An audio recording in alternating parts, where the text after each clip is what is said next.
We did the 8 pieces of brocade. We did the 8 pieces of brocade with bow and arrow stance with weight forward and back. We did it with the single leg stance. We did it with bow and arrow stance weight shifting.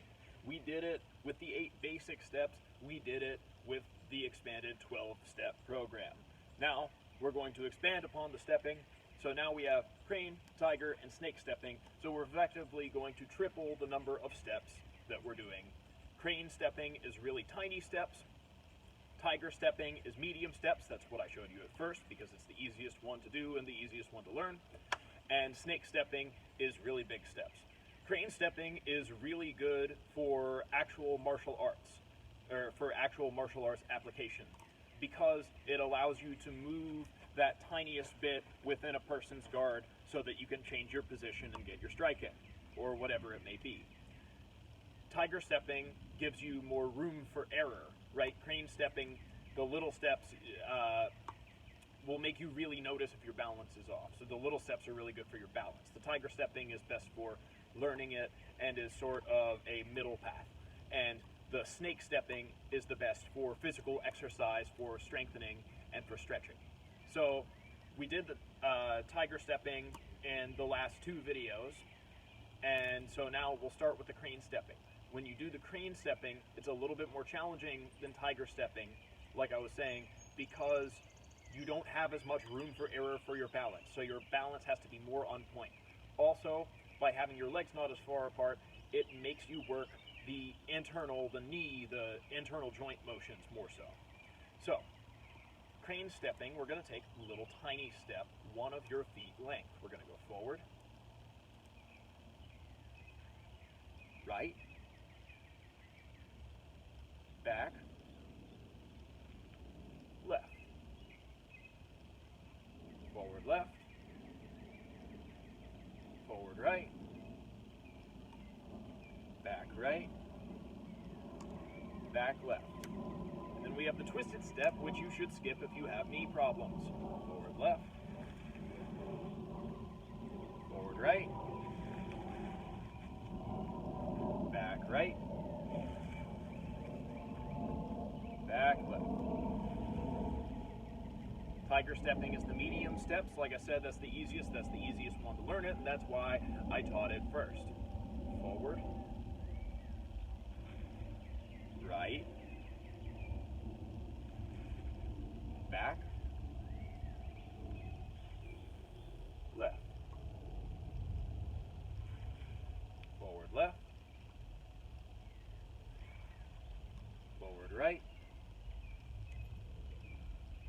back right,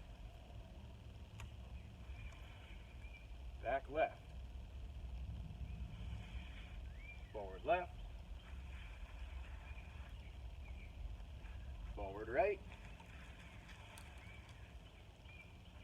back right, back left. And then the snake stepping is large stepping. Step as far as you can without ripping your leg off. I can step pretty far because I'm pretty flexible. If you're not as flexible as I am, which is most likely, don't step as far as I'm stepping, because the key phrase here is without ripping your leg off. Forward, right, back, left, forward left, forward right, back right, back left, forward left, forward right, back right, back left. So you could, in theory, actually learn and work on just the stepping if you wanted to, if you were just doing it mainly for balance and mainly to stretch your legs. If you're applying it with the Wudang method like I'm teaching, you need to learn the 8 pieces of brocade standing still first before you apply the 8 pieces of brocade with the stepping. And so I'm going in an order that seems logical to me, but understand you could teach it in different orders, but understand that what you practice first helps you with what you practice next. So I found in my practice that if I practice the different stances and the shifting with the brocade before I do the steps, it helps me do the steps. So that's why I'm going in that order. But when I initially learned it, I learned all 36 of the steps, crane, tiger, and snake. And I learned the 8 pieces of brocade, and I learned the steps. And my teacher told me to practice all 8 pieces of brocade standing still, and then to practice 1 or 2 of them with the stepping per day, and then cycle to the next 1 or 2 of them the next day. Now I've built myself up to the point, because I've been doing it for a while, that I just go ahead and do all 8 pieces of brocade with all of the steps. But I built myself up to that point. Understand that. So listen to your body. You can go as far as you are comfortable and you aren't feeling pain. Okay? So understand that these exercises, the 8 pieces of brocade, are not like push-ups. Okay, push-ups you can do to the point of failure. It's mainly working on external muscular strength, right? These are working on internal motions that involve stuff that you use just to stand, right? So you don't want to work that stuff to the point of failure. So strength-oriented exercises you're supposed to do, and then give yourself rest days in between. These exercises, on the other hand, you don't do to the point of failure like you would do a strength exercise, but you can do it every day. So it's a more soft form of exercise.